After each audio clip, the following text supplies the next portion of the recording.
ఏమంటారు మీ సీఎం గారు? మా సీఎం గారు సూపర్ అన్న, నువ్వు మంత్రి, ఆయన ఒక మంత్రి, ఆయన ఒక మంత్రి. ఇక్కడ విజయనగర మంత్రి, నేను ఒక మంత్రిని, మా ముఖ్యమంత్రి శ్రీధర్ బాబు, మా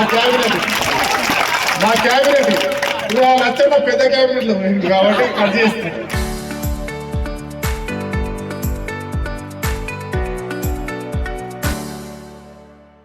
ఇలా కట్ చేసేసినాం. మేము మాత్రం ఇద్దరం ఆయన క్యాబినెట్ ఉన్నాం. కొంచెం ప్రమోషన్ విజయనకు వచ్చింది. ఇక నాకు ప్రమోషన్ అవసరం లేదు, ముఖ్యమంత్రి ఉన్నాడు కాబట్టి అన్ని కార్యక్రమాలు ఇక రామగుండంలో కూడా మీ అందరూ రామగుండంలో ఉన్నవాళ్ళే, అందరూ రామగుండం సంబంధం ఉన్నవాళ్ళే. ఇవాళ అద్భుతంగా డెడ్ సిటీని రినోవేట్ చేసే కార్యక్రమం, రీబిల్డ్ చేసే కార్యక్రమం చేస్తున్నాం. శ్రీధర్బాబు గారి సహకారంతో, ఇక్కడ ఉన్న అందరు నాయకుల సహకారం కావచ్చు.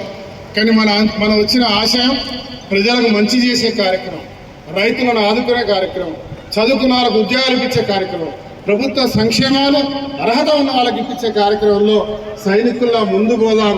కొన్ని రోజులు పదవుల నుంచి ఆపుదాం. రాబోయే 5 సంవత్సరాల్లో ఖచ్చితంగా అందరికీ పదవులు వస్తాయి. గట్టిగా ఎవరు అలగకుండా పనిచేయాలని చెప్తూ దాంట్లో నేను కూడా కొద్దిగా అలిగినామా.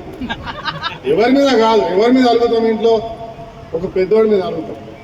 ఆశ పడడం తప్పు లేదు, కానీ అలగడంలో ఒక స్థాయి ఉండాలి. 1, 2 రోజు 3 రోజు మనమే పోయి మాట్లాడితే మనకు గుర్తింపు ఉంటుంది. లేకపోతే మనం అడిగి పోనీ అనుకుంటే గంగలగాలి.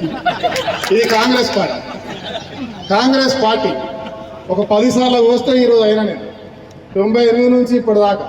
కాబట్టి మిత్రులారా, చాలా మంది యువకులు మంత్రి కాన్ఫరెన్స్లో గోదావరికల్లో ఉంటారు. ఉత్సాహంగా గట్టిగా మాట్లాడుతాడు. అందరికీ చెప్తా ఉన్నా, శ్రీధర్ అన్న ఇక్కడ ఉండకపోవచ్చు. 1-2 గంటల్లో కుయి అనుకుంటా ఇక్కడ ఉన్న మీ 3 నాయకులం ఒక్క క్షణం వస్తాం. ఎవరైనా అడ్డంగా మాట్లాడితే అడ్డంగా నరుకుతాం అనే విషయం చెప్తా ఉంటాను.